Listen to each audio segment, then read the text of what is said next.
Good evening, I'm Dennis Ward. Welcome to APTN National News Weekend. Ashlee Christine Shingoose. That's who the Winnipeg Police Service say has been identified as Mashkode Bizhiki'ikwe, or Buffalo Woman. She's one of 4 First Nations women killed by a serial killer who is now serving a life sentence in prison for 4 first-degree murder charges. Here's APTN's TR Wheatley with some of the details Winnipeg Police revealed this week. And a warning to our viewers, some details may be disturbing. Pushed for this search to happen. It was Medewin elder Thelma Morso who gifted the name Mashkode Bizhiki'ikwe to Ashlee Christine Shingoose long before we knew her name. Our hearts go out to Albert and Teresa Shingoose, Ashlee's parents, and all the members of St. Teresa's Point who received this unbearable news. The Winnipeg Police Service also saying they believe Ashlee's remains to be in the city-owned Brady Road landfill south of the city. Ashlee Shingoose Kijinakazo. I think it's very important that we say her name. Manitoba Premier Wab Kinew made a plea to Ashlee's family, who are listening to the press conference from St. Teresa and Innu Nation in northern Manitoba, where the family lives. I promise you that we are going to search the Brady landfill for your daughter.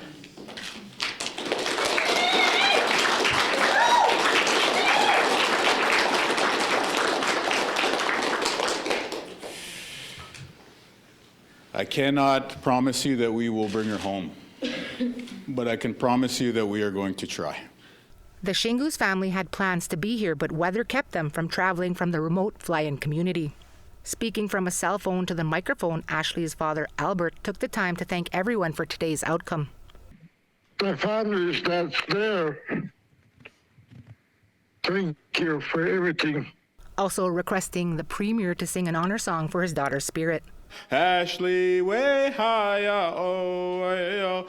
Along with Rebecca Contois, Morgan Harris, and Mercedes Myron, Ashlee was killed in the spring of 2022 by convicted serial killer Jeremy Skibitsky, who was sentenced to life in prison this past August for 4 first-degree murder charges.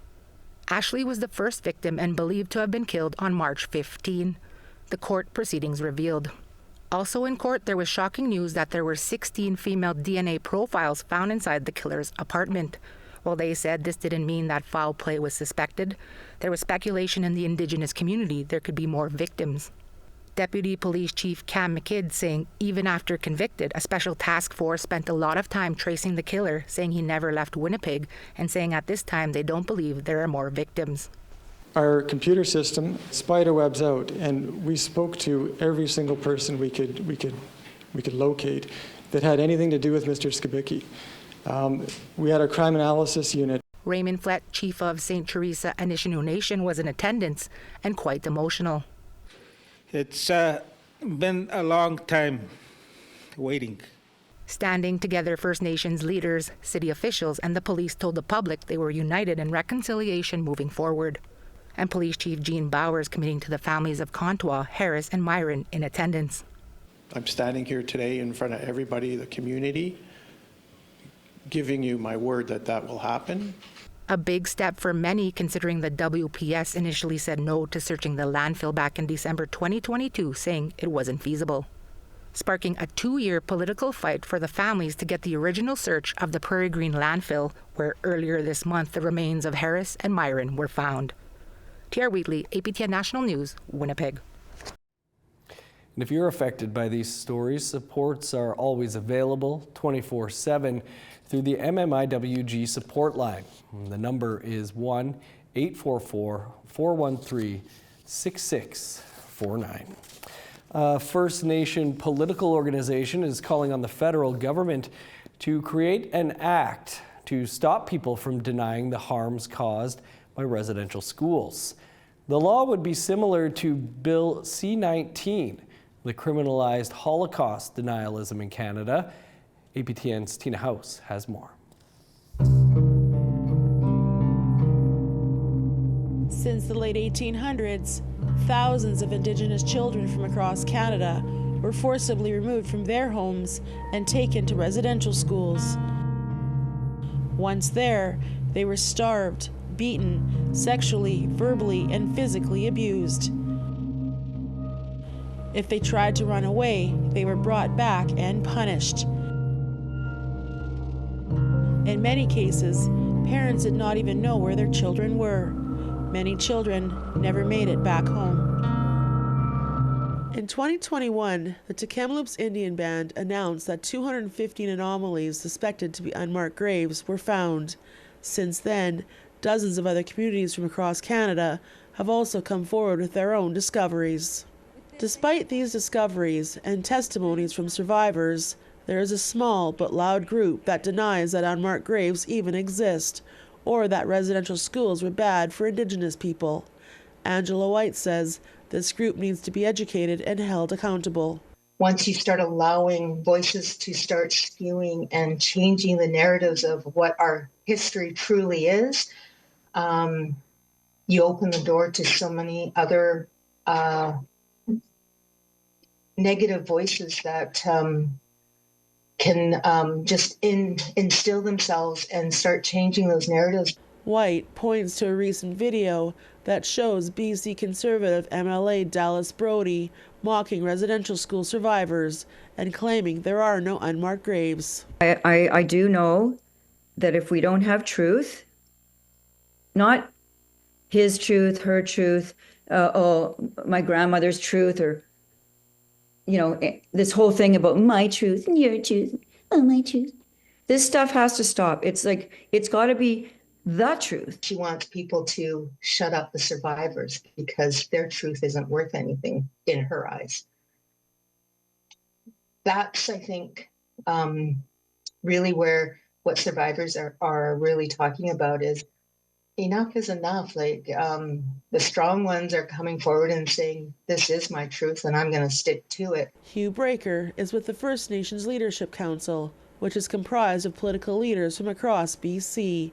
They are calling on the federal government to enact legislation that would stop residential school denialism. To me, it's sort of like an added insult to the people who suffered in residential school. It's like you're hitting them over the head again. These people put up with so much in their life, and now they're having to be called a liar. Breaker has a message for anyone who denies residential schools were a dark part of Canada's history. You've got to stop this because you're hurting people. You're hurting a lot of people, and you're making it difficult for us to bring up our children in a proper way, to make them proud of who they are. Dallas Brody was kicked out of the Conservative Party after her comments went viral. Our request for an interview with her was not granted by the time this story went to air. Tina House, APTN National News, Vancouver. 2025 marks the 140th anniversary of the Northwest Resistance.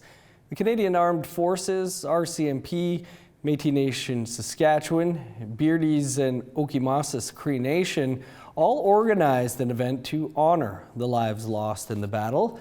Video journalist Rachel May attended the event. Because when we work together, families are stronger, small communities are stronger, big communities, cities are stronger, our provinces become stronger, and Canada wins. The end of March 1885 marked the start of the Northwest Resistance with the Battle of Duck Lake. The conflict began when RCMP and volunteers from Prince Albert attacked the Métis and First Nation people in Duck Lake.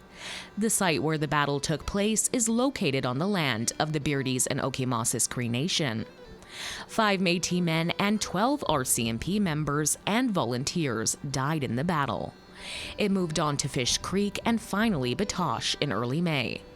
Métis Nation Saskatchewan President Glenn McCallum highlighted the importance of uniting Indigenous people, RCMP, and the Canadian Armed Forces to prevent the events of 1885 from repeating. And if we don't recognize to be able to think outside the box, no matter how much we talk to one another, if we don't change our ways, we're not going to be complementary to one another in regards to how we can better address the issues that we face today. RCMP attended the event to honor the lives lost on both sides of the conflict. Saskatchewan RCMP Commanding Officer Rhonda Blackmore stressed the importance of acknowledging dark historical events to prevent them from repeating. It's also, we need to talk about reconciliation. because now we need to stop talking. That's great that we have a plan, but we need to take action. We need to be seen to following up on what we're talking about and making sure we're implementing. It's not just about showing up, it's about showing up and listening and hearing and acting based on what we're hearing. And so that's what's important to me. And Captain Trent Gervais, Bold Eagle coordinator for the 3rd Canadian Division Training Centre, was one of the representees for the Canadian Armed Forces. Gervais said that being at a historical site, sharing stories from all sides of the conflict, and coming together to promote a future of cooperation between Indigenous people, RCMP, and the armed forces is a true act of reconciliation. This is the actual site where the battle took place 140 years ago today. So it's hallowed ground for everyone here. It's a very sacred memorial for all of us. And so to be here today to commemorate the fallen on all sides of the conflict is really an important thing for us. And again, in terms of reconciliation, this is one way for us to come together as Canadians, as members of the Indigenous communities, and to commemorate and honor our fallen. Rachel May, APTN National News, Beardies and Okimausis Cree Nation. 3 Innu nations in Quebec have high hopes over a consultation protocol recently signed with the Canadian government, who says this will promote Innu self-determination through collaborative relationships. The story, as reported by APTN's Savannah Craig, is not the first time the government has committed to a collaboration like this. Many First Nations across Canada have been fighting to have the United Nations Declaration on the Rights of Indigenous People honored by the federal government since it became a law in 2016. But 3 Innu nations recently had this declaration upheld, which they say will strengthen nation-to-nation cooperation. En reconnaissant le droit inhérent aux Premières Nations, je pense que ça va directement en ligne directe avec la déclaration de l'ONU. Pequawmanooge, Espit, and Nutashquan signed an agreement with Minister of Crown Indigenous Relations, Gary Anandasangari, this past weekend. Espit Chief Martin Dufour says this consultation protocol recognizes the inherent rights of First Nations governance, laws, culture, and their ancestral territory. This isn't the first time Canada signed an agreement like this. In 2023, then Minister of Crown Indigenous Affairs, Mark Miller, signed a similar agreement with the Anishinaabe community of Kitsitsakic in western Quebec. APTN News spoke with Pequawmanooge Chief Gilbert Dominique. He says he hopes the agreement would protect his nation in having the power to accept or reject projects occurring inside its ancestral territory. Despite a federal election looming, some are still hopeful this agreement will be upheld. On espère que les élections fédérales ne changeront pas la donne. Avec le gouvernement libéraux, on a eu beaucoup d'ouverture au cours des dernières années par rapport aux droits des Premières Nations. On espère que ça va continuer là, dans les prochaines années. Savannah Craig, APTN National News, Montreal. Thanks, Savannah. An Algonquin woman is making one-of-a-kind outfits for Barbie dolls. You'll want to see that story and more after the break.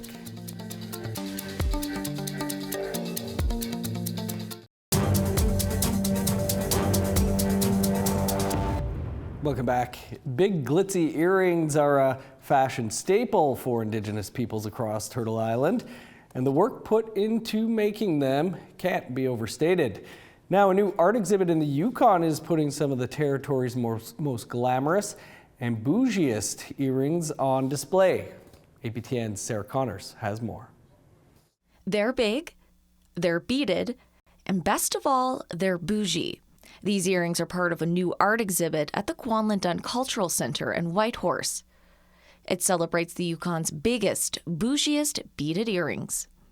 Each pair of earrings, as you can see, is completely different from each other. It's totally unique. But the exhibit is Kwanlundun citizen Tegan Valavan's first curated show. A beader herself, Valavan wanted to honor Indigenous artists in the territory, especially women who have a flair for creating bedazzled earrings. While not every pair is beaded, all of them are bougie. Like when I think of my big bougie beaded earrings, it's like, you know, my big, elegant, probably maybe a little crazy, over the top earrings that I'm like wearing at something, and I just feel so good. Valavan received over 50 submissions for the exhibit, but had the tough job of narrowing it down to 21 pairs of earrings. It has beadwork, it has tufting. If you look. She says the pieces here are a testament to the Yukon's incredible craftsmanship, like these strawberry field earrings by Nacho Nyakdan beater Florence Moses. She delivered, like these are insane. It also includes earrings for every occasion, like these clip-ons made by Kwanlin Dun elder Shirley Smith. And they're good for cultural activities like going to potlatch or going to Friday night bingo. Of course, behind every pair of earrings, there's a story, some of which might make you laugh. Most of all, Valavan hopes the exhibit will help inform visitors about cultural appropriation, something she says is an issue in the territory. I was also hoping that there would be an educational element in this to get people thinking about like, okay, so it's okay for me to buy and wear these earrings, but who am I buying these earrings from? And like, what is their story? The exhibit runs until May 20th and has earrings for everyone, as long as you like them big, bougie, and beaded. Sarah Connors, APTN National News, Whitehorse. Handcrafted Indigenous doll designs are becoming a big success. And for one Algonquin woman from Kittigan-Zibi in Quebec, she has created one-of-a-kind fashions. Here's Annette Francis now with that story. So what I first do is I trace the dress out on leather and I cut it out, and then I'll sew it right to her body. So there's no taking the clothes off. It's more for display. Cassandra Tolley has honed her skills at indigenizing dolls. Her creations have become quite a hit. They've been selling off the shelf. I can't even make them. I make them and they sell so fast. The idea came to her in the summer of 2023. So I had the doll laying around one day, and then I saw my material, my extra material from my jingle dress, and I figured, oh my God, I'll make the doll to match. So I did this to match my doll, and I bring her with me to powwows when I'm dressed up, and I, take photos with her and stuff. So I decided to make more dolls after that to represent different dancers and, drummers. Her creativity is something that was passed down. I learned from my mother, Charlene Tolley. I started doing earrings and dream catchers, and then I went on from there. So now I have a range of all kinds of things I do. Tolley uses all natural materials as much as possible, like leather, shells, drums, feathers, and medicines. Each doll is one of a kind. I did it's called the Red Moon Woman. She was designed after the blood moon we had the other day. And I worked on her all night, stayed up, got to take a picture with her with the moon. And in Anishinaabe, it's Mashkode Bizhiki'ikwe, meaning red moon woman. And she also has a drum, which is made of real hide and real wood. Her dolls sell upwards to $250 each, but for a child who wants one, she's willing to barter. It's important for kids to see their culture in these dolls. And, when you go to a store, you just see the regular dolls, right? So this is something that they love, and they want to be like the doll, It's nice to see yourself in a doll, right? Annette Francis, APTN National News, Kittigan-Zibi in Quebec. A Mi'kmaq musician had a huge moment on Canada's Got Talent. We'll bring you that story after the break.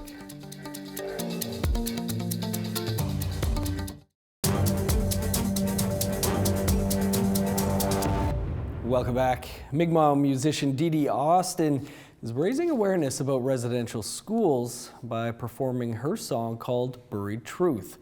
Austin took her song to the national stage on Canada's Got Talent, which resulted in a gold buzzer from Howie Mandel.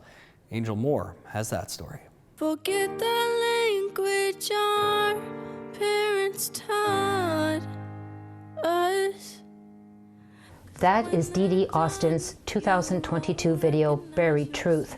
It is an emotional song about residential schools. And I took that opportunity to, you know, create a song that didn't beat around the bush. I wanted it to be very straightforward, and I wanted it to tell a very direct story and just share the experiences that everyone was put through in the Indian residential school system. Austin wrote and composed the song, inspired by the suspected 215 unmarked graves found at the site of the former residential school in Kamloops, and her great-grandmother's experience at the Shubenacadie Indian Residential School in Nova Scotia. Austin is 19 years old and from the Abeguet First Nation on Prince Edward Island. They scrubbed our skin with a wire brush. She performed Buried Truth on Canada's Got Talent, getting the gold buzzer from Howie Mandel. That sends her directly to the semi-finals with a $25,000 prize. The golden buzzer wasn't even in my brain. When I got the opportunity to perform on Canada's Got Talent, I really took the opportunity to use the national platform to amplify not only my voice, but the voice of my people and the voices of those who didn't make it home. I was trying to, you know, just be a voice and try and amplify our story as Indigenous people. Austin began writing and composing music when she was 11 years old. She has performed across the country and won 19 awards and nominations. With 2 albums and a third soon to be released, she hopes to inspire young people to follow their dreams. I was bullied pretty much my whole life, and I pretty much got to the point where I was like, okay, this is probably not the right thing for me. And then I turned it into a motivation and I created something for myself. And I just want everyone to know that everything is possible and you can do it. The Golden Buzzer fast tracks Austin to the semifinals, where the winner receives $1 million. Angel Moore, APTN National News, Jabutuk, also known as Halifax. Pretty awesome stuff. Congrats there. The 30th annual Snow Kings Winter Festival took the city of Yellowknife by storm and featured artwork by a local Indigenous carver. Festival goers have been out in droves to the Snow Castle on Yellowknife Bay, where they've enjoyed many events, including dance parties, photo competitions, and even the 9th International Carving Symposium. John Sabarin is a local Indigenous stone carver who took part in the symposium. He and co-carver Patricia Le Guin took 4 days to carve her piece titled The Phoenix, which won the Artist's Choice Award this year. Sabarin explained while carving as an art form is important to Indigenous peoples. I think it's a kind of a story to say that, you know, we represent the North here, we represent Yellowknife. We're here, and we've always been here, and we'll continue to be here. So this is kind of a stamp that I put on here, and Patricia put on here. So she's from Saskatoon, and I'm from Yellowknife, so it was kind of fun to do. Wow, that is just incredible stuff there. Would love to have gone through that castle. That's all the time we have for your APTN National News for this weekend. Stay up to date with the very latest by visiting our website. I'm Dennis Ward, Marcy Magwitch. Stick around for APTN Investigates.